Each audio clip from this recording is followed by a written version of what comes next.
Настоящим подарком судьбы считает эту поездку Татьяна Бахарева. В последний раз в Якутске она была 18 лет назад. Нынешний образ жизни не позволяет ей часто выезжать на дальние расстояния. Женщина признается, ее родной город теперь не узнать. Я даже помню тот момент, когда начали четырехэтажки, пятиэтажки на проспекте строить. А сейчас посмотрите, небоскребы почти строят. Город вообще, во!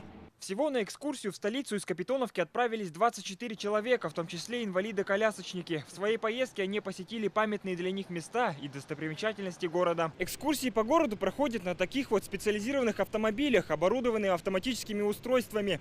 Они помогают маломобильным постояльцам дома-интерната передвигаться на большие расстояния.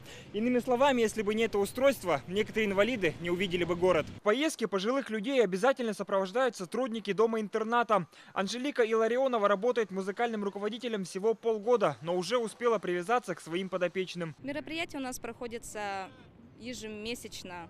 Это непосредственно и кружки, и различные занятия с проживающими, и музыкальные, и танцевальные. К нам также приезжают концерты, учитывая то, что год добра. Обзорная экскурсия проводилась в рамках 385-летия со дня основания Якутска. К этой памятной дате для постояльцев социального учреждения будет также организованы и другие праздничные мероприятия.